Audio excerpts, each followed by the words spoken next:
Cloison placo-plâtre, comment faire? Animation, image 3 dimensions. Ce type de cloisonnement est constitué d'une armature en acier galvanisé recouverte de plaques de plâtre. L'armature.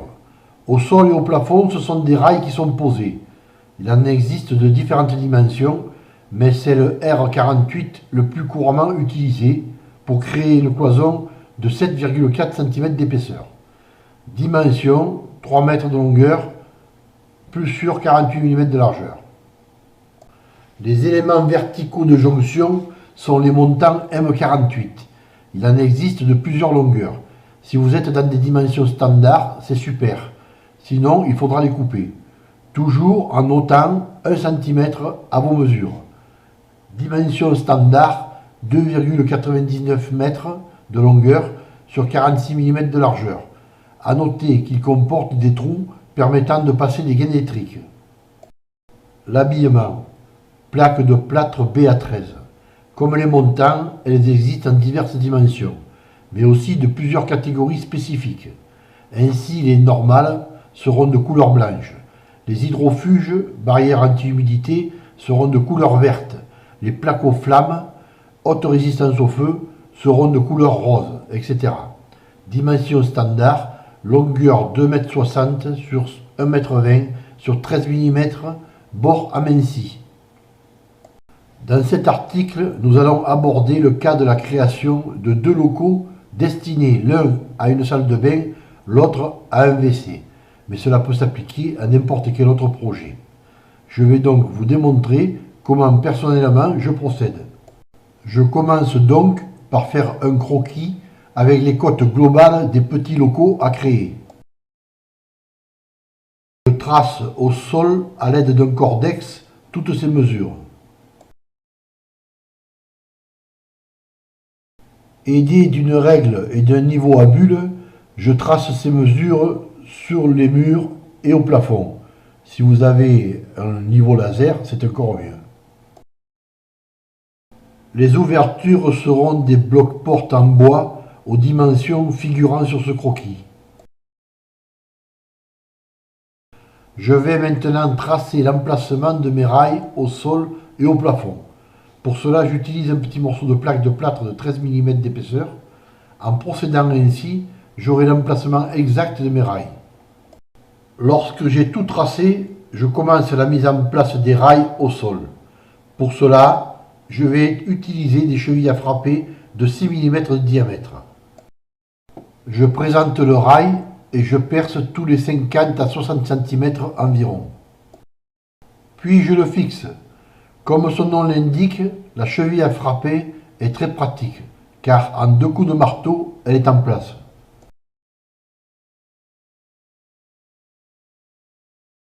Lorsqu'il y a un angle, pour renforcer la structure, il faut placer les plaques de plâtre de cette façon. Il faudra donc, d'un côté ou de l'autre de l'angle, couper le rail à 2 cm de moins que la longueur requise, comme ceci.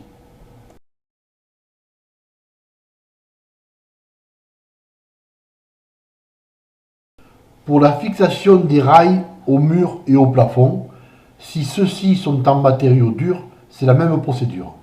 S'ils sont en placo-plâtre, il faut prendre quelques précautions et fixer les rails comme cela. Je place maintenant les montants verticaux. Je trace sur les rails, sol et plafond, un repère tous les 60 cm. Pour les mettre en place, je les insère dans le rail et je tourne un quart de tour dans le sens désiré.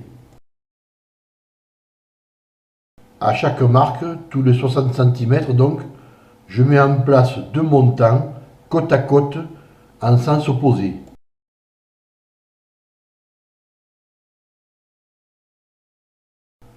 La progression est rapide. Lorsque tous les montants sont en place, j'installe les plaques de plâtre. D'un seul côté pour le moment.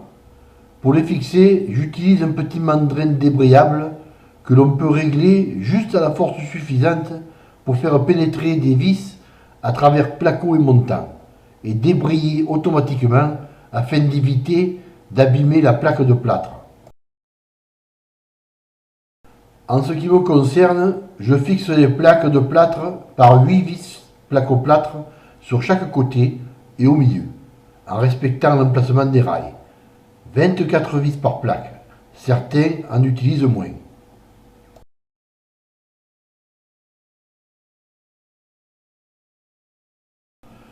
Je fais des coupes à la demande lorsque cela se présente.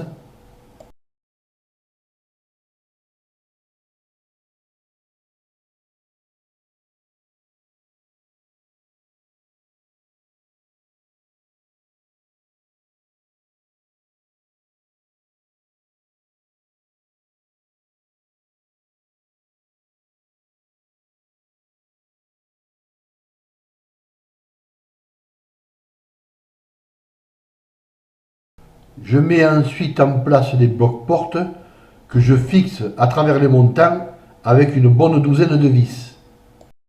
Lorsque tous les panneaux sont habillés d'un côté, je place entre les montants l'isolant spécial placo-plâtre laine minérale, conditionné en rouleau de 60 cm sur 10 mètres, qu'il faut couper selon la longueur.